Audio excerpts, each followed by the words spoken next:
So we in the cut. Another episode. mteto is in the chair right now.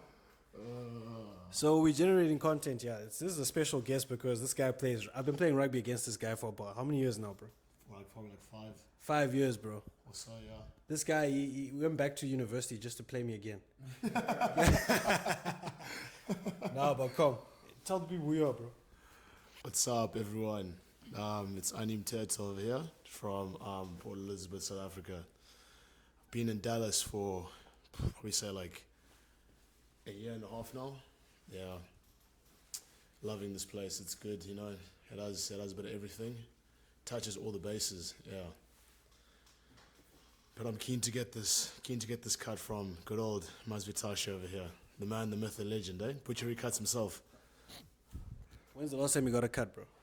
And tell the people what the cut story, or what happened when you were in SA and how traumatic it was. Long story short, so the last time I got a cut was I think it was the day before I left to go back to South Africa.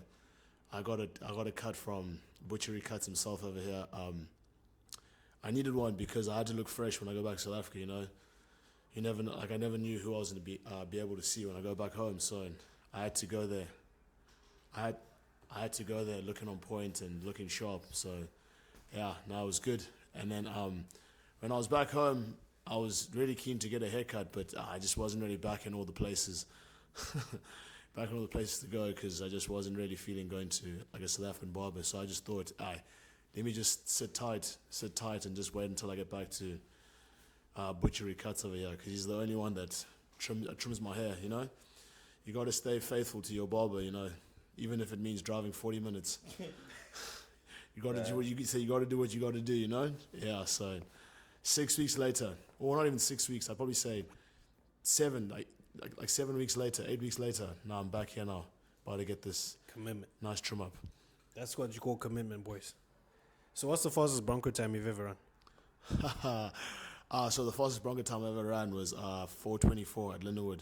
It was in 2020 after COVID. Cap.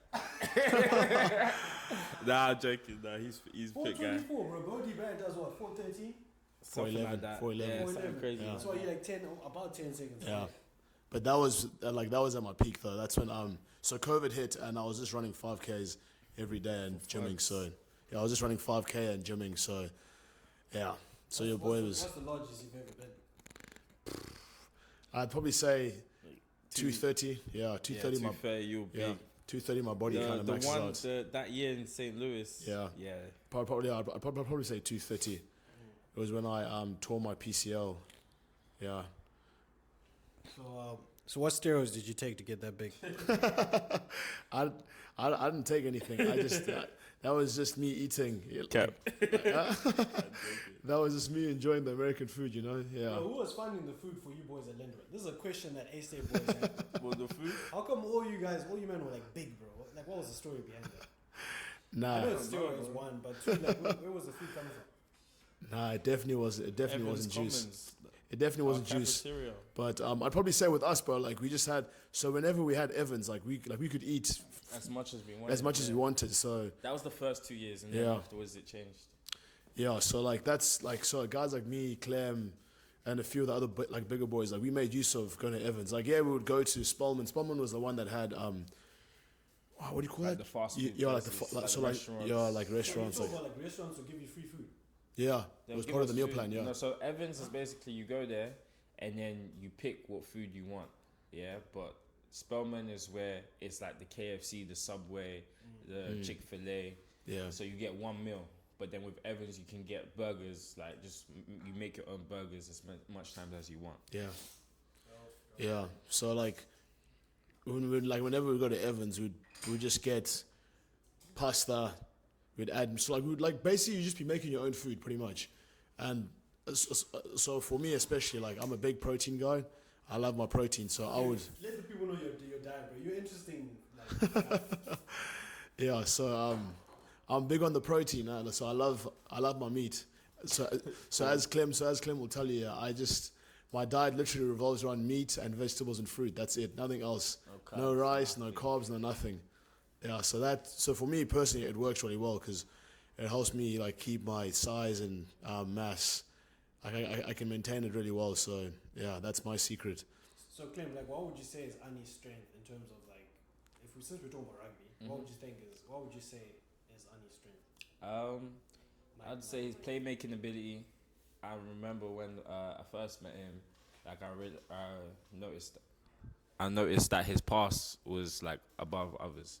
So definitely his playmaking ability, his high balls, his kicking, this all round ability to like play rugby. Really, he had a high IQ. Yeah, so he was a standout, definitely at Lindenwood, and then obviously that got him to the professional leagues. And then while we played together at Dallas, I think he knocked up, how many tries was it in one season? I think I scored like 17 or 18 last year. Yeah, something stupid like that. Yeah, so 17 tries in one season. In one season, Yeah, challenges. Bear in mind, we don't even play 17 games, so obviously this guy, he was scoring obviously multiple tries a game, sometimes 3, 4. You know. Have you ever banged a hat trick? Me? Yeah, I mean, I scored 9 tries against the Blacks last year, so you do the math. In 3 games. You banged 9 tries against the Blacks? Yeah, in 3 games, so yeah. That's insane. Yeah. Nah. But bro, like a weird question to ask, because people need to know the real story. Like at Lindenwood, were you guys all boys or was this like fake? Because like there was like 60 guys. So when I met him, I didn't even go to. I was going to Lindenwood, but my freshman year, I took a gap year. So I met him in Florida or something like that, and then I went back to England after that, and we still kept in contact and still talked and stuff like that. And then when I came back to Lindenwood, we were just boys. Yeah. I say there's a lot of at Lindenwood. There's a lot of like cliques. So there's like the SA clique. There's like the English boys. There's all of that. There's a lot of cliques. Australian boys, and like sometimes the cliques will merge together. Sometimes we'll just chill by ourselves. Obviously, you got boys that you're closer to. You got boys outside of the rugby community that you talk to. So yeah, we were pretty decent. No. Right now, what fuels you to keep playing rugby? I mean, like, how old are you? I'm 28, turning 29.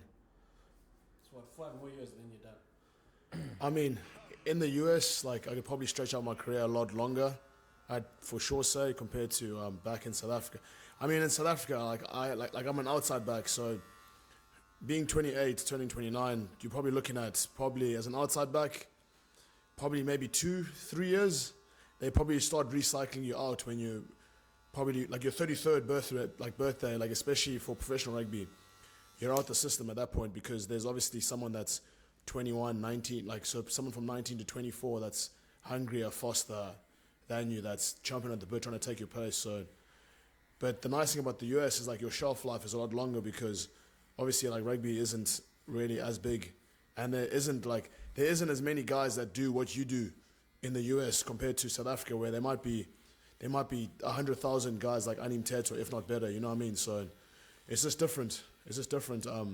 In the US. So like my career could last a lot longer. I'd say professional career, for me personally, I'd say like the only thing that's driving me now to play professionally is to try and play in the next World Cup, and then after that, I feel like at that point, like I've kind of really done if I make it, or even if I don't, I feel like at that point I kind of want to transition into the working environment rather than carrying on. Like I'll obviously play the odd game for the club, but I feel like professional rugby, like post 2027, is kind of something that I'd have to sit down and talk to my mom and like just whoever my partner is at that point in time, just to assess if it makes any sense for me to like continue and carry on. Yeah. So my guy, how many caps did you have for like MLR? I have a lot of caps being in the 23, but hey, the coaches just didn't back me. So what's that up-down cycle like emotionally when you're dealing with coaches in the MLR? So I mean, honestly, or just in general professional sports, I'd say so. Like my case is kind of like messed up because like last year was like a year where I think I would have hit my stride a lot because like I got traded to the team I really wanted to go to because I wanted to move to Dallas anyways, and like I got traded to the team I wanted to move to, But then obviously like unfortunate circumstances with the whole visa and that kind of stuff. So that didn't really help on my cause. So I had to stop training with the team. I think it was like mid-February, mid-February, just before the first actual game in MLR. I stopped training with the team because that's when my visa expired. So it kind of made things really tough. Like I was still in contact with them. Like they were still like tracking all my games, watching all my games. Like I was still sending them like GPS stats and that kind of stuff, and they were still keeping up with it. Obviously, like hoping that like the visa would have come through like before the season ended, but due to like unforeseen circumstances, like I only just got my visa now in January this year because of reasons that obviously are out of myself and the team's control. But I'd say it depends. Like, so I feel like I had a good relationship with the coach at the Jackals, because like they were pretty straight up with me and like straightforward. They told me like, hey, like we obviously brought you here for a reason. We believe in you. We want you to play. Like, whereas like I don't want to be throwing shade at anyone, but like I feel like at NOLA it was just a little bit different. Like I mean, they might like there were obviously like parts from like from my behalf as well too that obviously like I probably didn't like do as well. Who knows? Like maybe I was like they might have thought I was coasting in training, or like maybe not giving it 100% and that kind of stuff. Or I mean obviously like the coaches will have their own reasons, but the good thing for me like when I was at NOLA is that like I got a chance to go to the Hawks, so like the USA developmental team, and actually go out there and play and express myself. Whereas like that helped me a lot when I went back to NOLA. Like that helped a lot because it basically sort of opened those doors that were closed at NOLA when I left to go to the Hawks, because they were obviously watching my games. So it kind of changed their perspective of me, kind of thing. Because like so from the vibe that I got signed by the GM and the assistant coach because they wanted me to actually stay, but the head coach wasn't really like I wouldn't say wasn't really a fan, but like I wasn't necessarily like one of his players. Yeah, so like I would get picked in the 23, and then he would always end up bumping me down to number 24, number 25. So yeah, so I mean, it's one of those things, you know. So I guess coaches have their personal preferences on players. So yeah. If you could play for an MLR club right now, who would it be? I'd probably say a team that probably fits my style the best. Which is?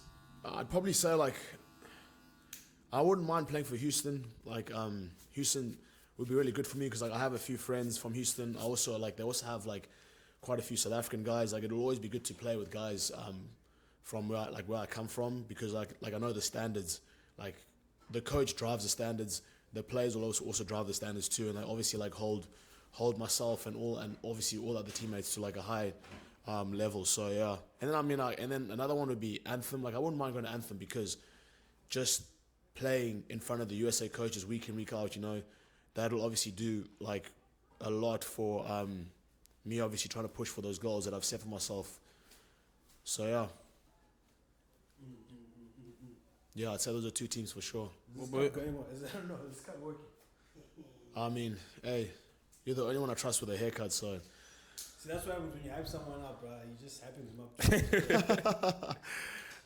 What about you, Maz? If you could play for any MLR club right now, who would it be? If I could play for any MLR club right now, dog, you know what? For me, the Jackals kind of play was kind of dope in the sense that I was not free, but the ball moved a lot more around the field, so it touched the wing. Yeah.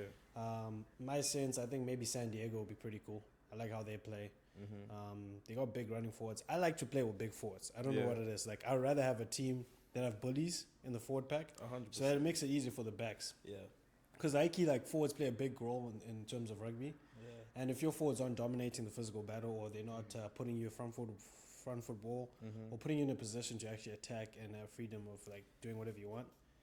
That's a big. So I think I would back to Free Jack, San Diego. Yeah. Yeah, that's what's up. So how was it like playing with the Reds forward pack last year? I think it was similar in that sense. The Reds forward pack, since it's club rugby, they have a good unit. So like front row, we're strong. So they're shoving and they're getting front foot ball when it comes to rucks, scrums. I mean, and then we got like good locks with aerial threat. Got tall locks, so even with lineouts, it's just like throwing someone up. Yeah. So they dominated, and they're older men that can physically, bully other younger boys. Mm-hmm. So I think that's like the best part about Reds in the sense that forwards, yes, that answer's answered.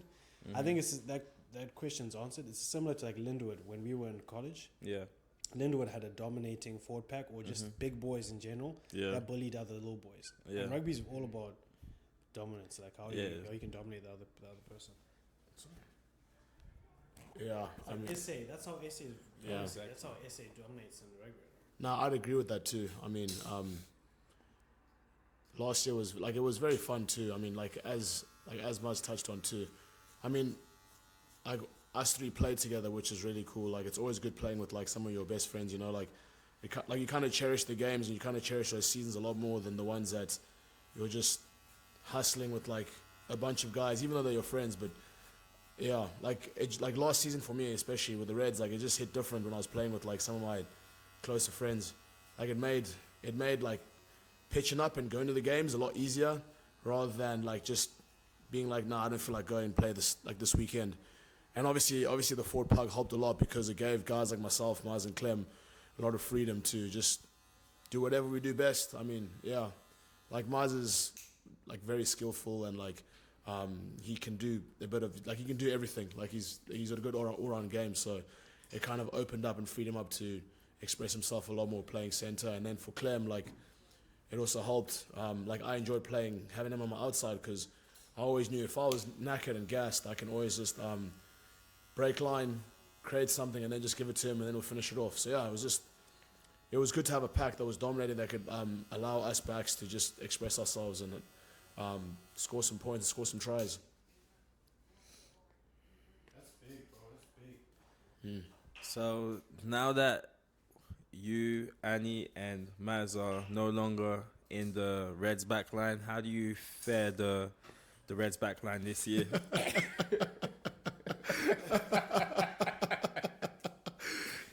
I don't even know why I'm laughing.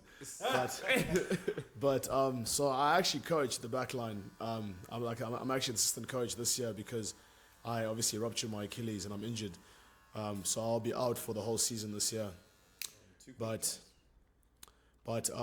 yeah, I mean, like I feel like the back line. So like last year, I saw like the one big thing compared to last year is that last year we had star players, like not to like, I don't know, like I wouldn't say like toot our own horn or just like try and blow smoke up Maz and I's asses or any of the guys that played last year that aren't playing this year. But I feel like last year we had guys, like we had like more game breakers. Whereas like this year we have a lot of guys that are just more like team players. Like we have more workman-like guys this year, especially in the back line. Like I like the addition of Tino, like high work ethic, high work rate. He makes his runs, he makes his tackles. And then you have Austin, who basically does the exact same thing as Tino. So yeah, I mean, The question is then, like, would you rather have a superstar studded team, or would you rather have a team that just works well together as a team? I mean, it depends because you're talking like you guys didn't have good work ethic, you know? You guys had good work ethic and you were highly skilled and had high IQ of the game. So I'd rather that. yeah, I'd rather have people that have skill and have good work ethic than have people that just have work ethic. Yeah. Not to say they don't have skill, but maybe lacking the skill department make up for it in the work ethic. I think when you're coming to a D1 category and you're playing against like Austin Blacks who have very talented kicking backs, I feel like you need that skill. Like it's not good enough just to rely on work ethic. You can put the hardest worker out there. If you don't know what he's doing, he ain't gonna work on anything. He ain't gonna build anything, you know. yeah, no, 100%, I agree. I mean, I feel like last year we did a really good job of nullifying their kicking game last year. I mean, obviously there were times where they obviously kicked behind us. Not going to mention names, but yeah, I feel like the back three pendulum, or let's say the back three duo, was really good. Yeah, so Clem and I worked really well when it came to that, and I feel like we covered their kicks really well. Obviously, there were times where they found the space, but I'd probably say a good 8 out of 10 times, I feel like we nullified their kicking game really well. For sure. Yeah. But I feel like yeah. in especially the last game, we turned their kicking game into weakness, and Yeah. we brought our own kicking game with a bit more flair, and opened up the game, and we ended up being the better kicking team Yeah. in that game. So it was good to see that game for sure. Yeah, and also like obviously like watching film. So like one thing I did like, so obviously in the first game you can't really count because like it was a muddy game, so we kind of like chalked off that kind of film. But like playing the second game, obviously like as a back three and as a back line, we saw that we exploited their back line is obviously their weak point, so like it was pretty good to exploit that and just getting the ball to the wingers and just being creative. And like the thing that worked for us really well in that game too was our contestable kicks. I feel like we were really good at contestable kicks rather than like just kicking to find space. Whereas like we'd have really good chases, like I would chase some and get some, Clem would chase and get some, Maz would chase, kick some and get some too. So so I feel like that was the real difference when it came to kicking game, us against them, and especially in the conference final, where we were just all over them. Like we obviously got a pretty bad hiding against Houston, but I feel like just experience with our team, like it's just a lot of guys that have a lot of years of rugby put together and just know the game and like know how to deal with those precious situations where it just kind of got us through, So Yeah. So we know your reason why you can't play this year. Achilles injury. So now, so bad. I think for me, like I'm in a position where I have to take a step back at something that you love for you to appreciate it a bit more. You know what I'm saying? So, simply said, just taking a little sabbatical. I'm not saying I'm done. I was chatting to the wife the other day, like, dude, the older I get, the harder it is to come back. You get me? So, yeah, so definitely down to come back soon. But it's just like right now, I need just a moment of space and appreciation, bro. Because like just like you guys, I'm sure, I've been gunning this rugby thing for some time now, bro. Yeah.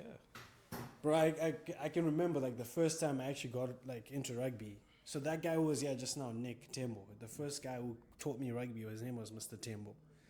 And dude, ever since then, bro, I've been grinding for that dream of being a professional rugby. I've been there like twice now so far, but I haven't actually like put on a jersey, donned a jersey, and actually run on the field type thing. You know what I'm saying? So the dream is still there. I'm not gonna lie, dude. Like for even like to play for the national team, it's a possibility. Yeah. Because like for Eames, like I'm still young. Like I know the guys who are playing right now. So like I'm not saying I'm done playing rugby. Just had to take a little break. You get me? Yeah, I understand. You feel me?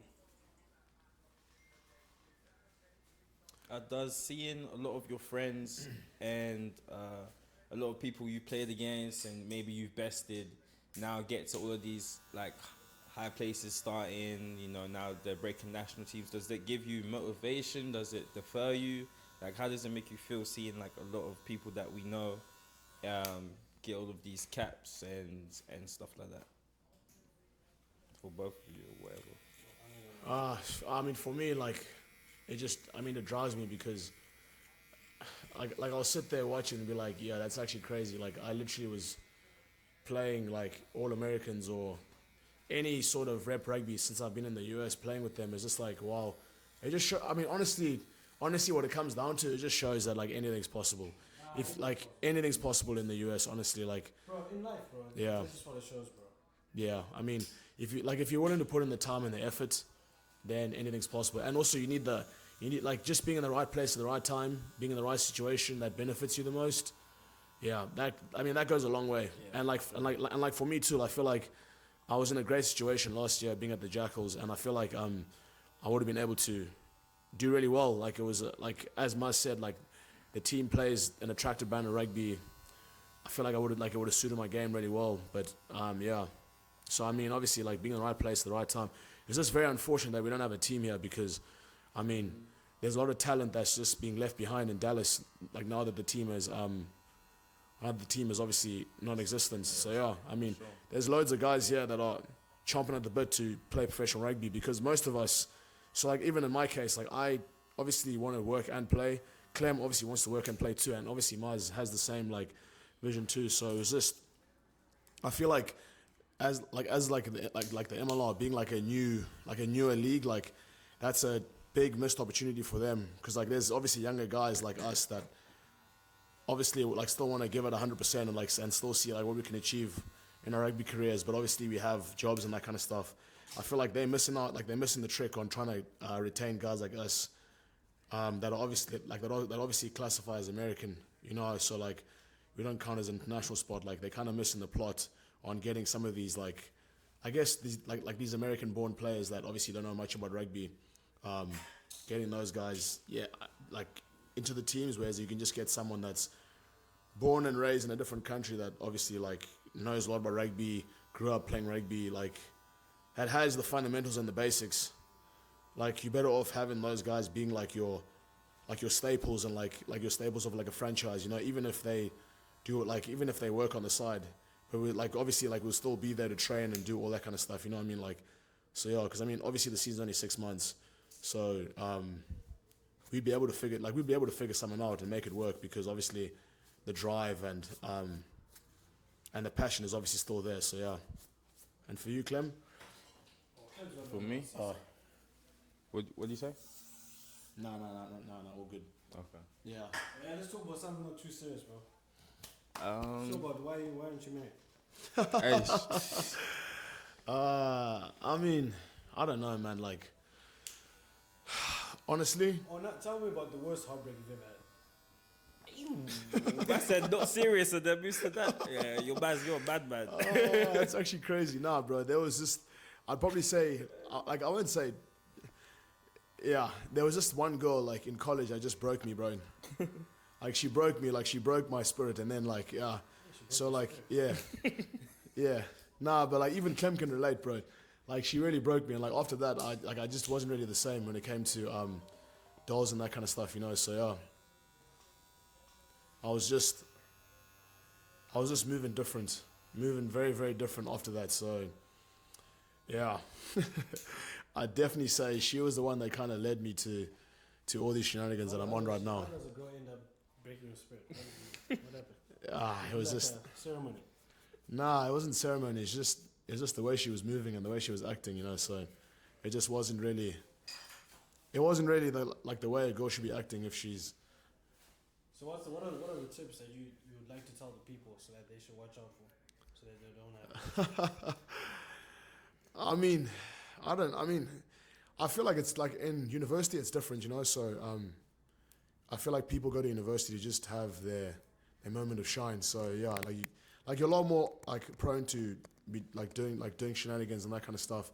Obviously, if you find someone that you really want to lock in university, then lock in, because who knows, like they might meet you at that like they might meet you halfway when it comes to that. But obviously, like in most cases, university is just, you're just having a crack at the title, really, you know. So, yeah, it's one of those things. What do people say your accent sounds like when they hear you for the first time? Surprisingly, some people I sound. Most people say like it's a mixture between South African and English.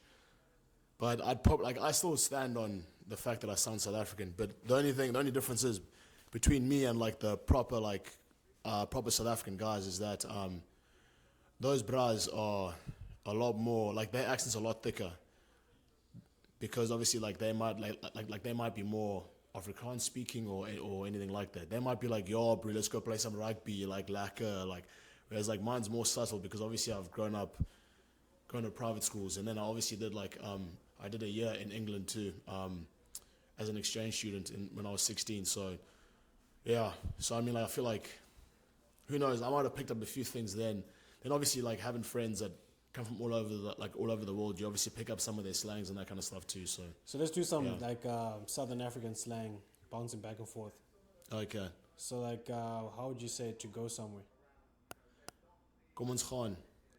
Bro, you black, bro. You don't speak like that. Bro, you're black, bro. You don't speak like that, bro. Come on. No, I mean, if I'm speaking to the bras, I'd probably so I'd say let's vex, or let's go. Yeah, so I'd probably say like let's vex, like let's go, yeah. Well, in Zim, you'll be like let's shack, or I'm about to shack. And then I'm trying to think of another. Or in Xhosa, we'd probably say masambe. Masambe. Yeah, masambe. And Shona would say hande, which means go, let's go. Yeah. And then like another thing, like how do you guys say owns? Because I've noticed like people say O's. Some people say owns. Yeah. Like Zim, we say owns, like OANS. So like, I feel like it depends where you're from, honestly. Like, so like in Port Elizabeth, we might say O's. So like Port Elizabeth, and like Free State, like sort of middle of the country. Like a lot of the guys will be like, oh, come, like let's go O's. O's just OUS, O's, and then owns would be like your Joburg guy, like Joburg, and probably a lot closer to Zim. Guys say owns, and then obviously some people would say, oh, let's go Oaks, as well too. So I mean, it just depends. Yeah, so I mean, like in South Africa, like we have loads of variants of like things we'd probably say, it'd be like owns, oaks, the bras, you know. Yeah, so yeah, it's just and brews.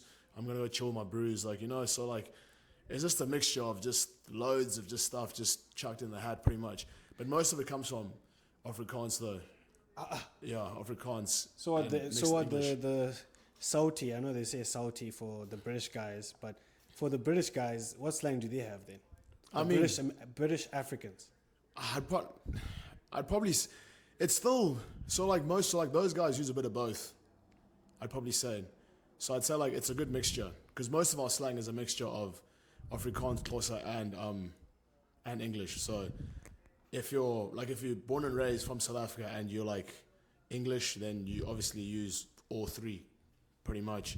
And then obviously like if you're Black or Xhosa or Zulu or any ethnic South African black clan, like you might use obviously like your specific one.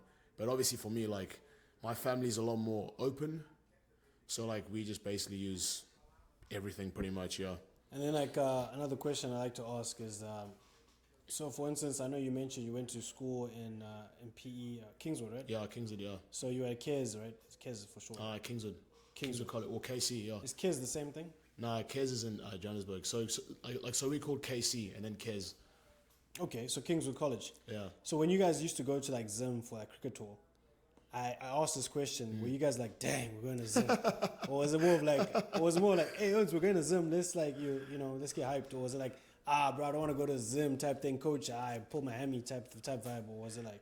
I mean, like, so I won't lie, like the first time, like, they brought up the whole topic, because, like, Zim was always, like, a Stayers tour, so, like, and, like, you know Stayers, obviously, like, going to a private school, so, like, Stayers is more like, so the matrics wouldn't go, it would just be the grade 9s, 10s, and 11s, the guys are going to be playing first team next year, so I went in, I think I was in grade 9, was the first time I went on the Stayers tour to Zimbabwe, and I was kind of like, yo, like, why are we going to Zim? Like, I'm pretty sure there's other places we could go, but then obviously, like no, but honestly, like, but obviously, like, me, obviously being, like, my mom being from Botswana, so, like, I was thinking of Botswana and, like, Zim kind of being, like, Same group chat. Like, yeah, same group chat.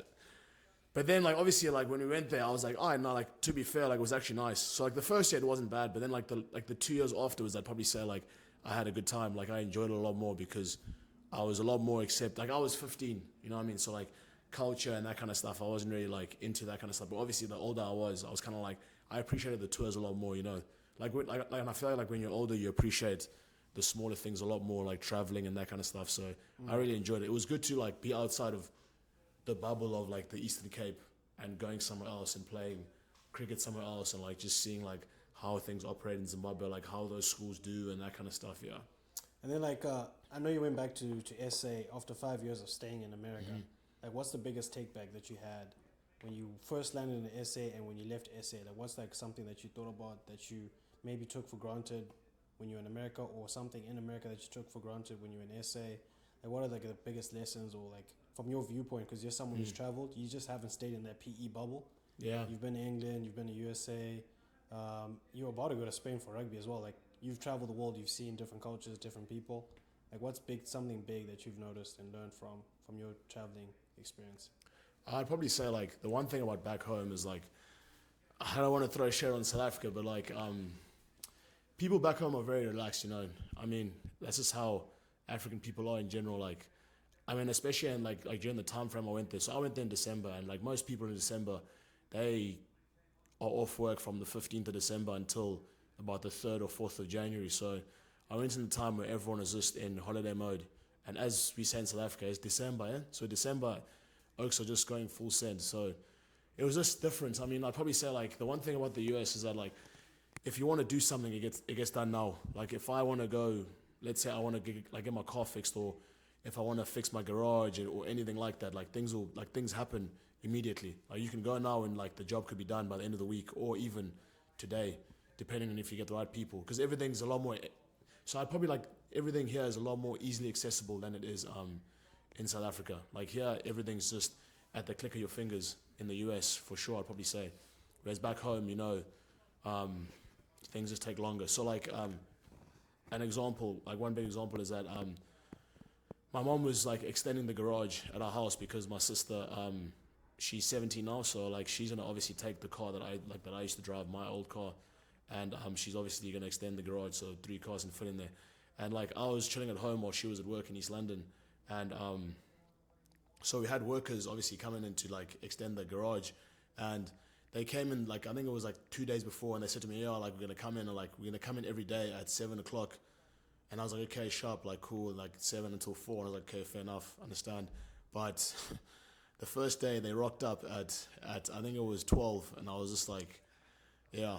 And I mean, like things like that just don't happen in the US. Like African time. I mean, people say African time. African time's a real thing. Someone might say I'll be there at 7, but they might get there at 9 o'clock or 9:30. So, yeah, that's one thing. I mean, I knew that off rip being from Africa as it is, but yeah, just small things like that just wouldn't really happen in the US because people are a lot more on the ball, and like I won't say people are a lot more focused, but things just happen a lot quicker, and like things happen like a lot easier over here because everything's so easily accessible. Yeah. Yeah. Let me finish up this trim.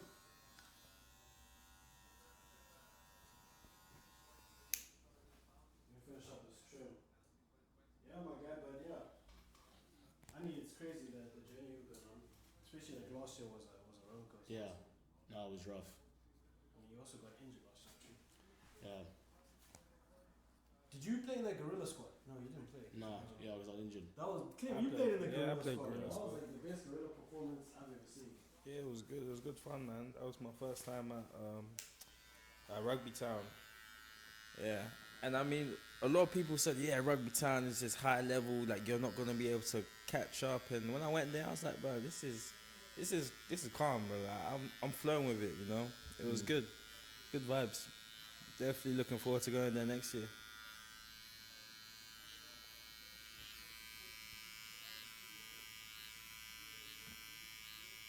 Have you been to Rugby Town, Maz? Nah, never. You haven't? Yeah, you should try to go Yes, when you start playing again. Yeah, I need to get back on the field. For real. You're looking in shape, though. You're looking good. For real? Yeah. Oh, thanks, brother. I was expecting something different when you opened the door, but you've been keeping the shape. But you said you were fasting, so obviously that's helped you, innit? Yeah, but what's your journey with God, guys? That's a good question. Let's talk about that. I mean, last year I had a rough year. I wouldn't say rough year, but like last year was like there were a lot of obstacles in my path last year. So like just speaking to my mom, speaking to my family, like they obviously helped me a lot. And then like obviously them getting me into like so like obviously I believe in God and that kind of stuff. I do fully, but like I would probably say like I wasn't really like fully locked in when it came to all of that until I went home, really, like because obviously like I was in I was in a super stressful time and that kind of stuff, so I feel like that kind of brought me closer to like my spiritual side when it comes to that, even though like it sounds kind of bad being like whenever things went wrong I chose to get closer to the spiritual side, but yeah, I feel like that definitely helped me get closer to that, like when it comes to praying and like appreciating like all the small things and like appreciate like basically like knowing that everything happens for a reason. Maybe it's just like for instance me getting injured, maybe it was just God telling me like, hey, you need a break, like it's time for you to just relax and just calm down and just settle down, you know. Because I was about to say like there's a lot of spiritual play. I know most players pray because rugby is so inconsistent, but rugby is a pure representation of life, bro. You never know when you're gonna go down, bro. Never. Oh, you can shave the that's what's in. Yeah. Chop it off. Huh? I said chop it off. Yeah. Everything, yeah. Bum flap. It's coarse this time, huh? Huh? You've been cutting it a lot, huh? No, so like, You need a shaver. I use the blade, and that's why I have fucking pimples now, bro. Why did you do that? I don't know, bro. My mom was so I was like, Mom, please buy me like a shaver. And she just bought like 6 blades. And then I was using the blade, and then I started getting acne, bro. What was that acne, but like the pimples? Yeah, just a little tip for the boys, yeah. Like black boys for real. Like never use that blade, that big blade or that blade you get from Walmart, Spa, okay, whatever it is, bro. Nope. Don't trust that thing, Yeah, bro. it's not good for your skin. One, it's not good for your skin, and 2, you got curly hair, bro. Your hair naturally curls. It's curling underneath your skin. It wants to curl. So when that blade cuts it cuts it in an awkward angle, and then when it's starting to grow back out, the hair, the shoot, the root of the hair, when it starts to grow back out, it gets caught up in your skin on the way out, and then that's how you get bumps. But if you use like a shaver, it's way better because the shaver cuts your hair in a consistent manner. So that flow of hair is kind of different. And the shaver doesn't cut your hair as low as what a blade does. A blade goes straight to the skin. It goes like deep, bro. Like a shaver doesn't go that far deep. If you get what I mean. Yeah, first-hand experience. Yeah, so don't do that. I'm currently dealing with a bit of acne now because of that, so.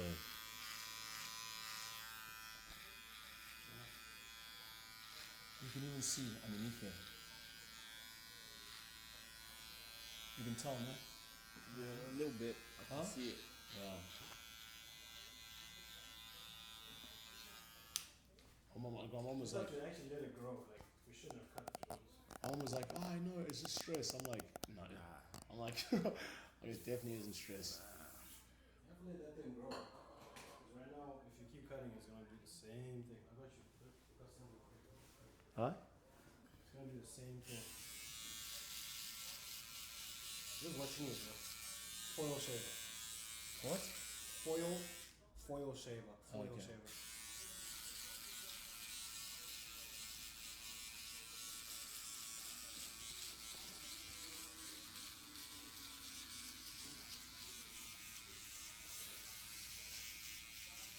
Yeah, any parting words before we cut the camera?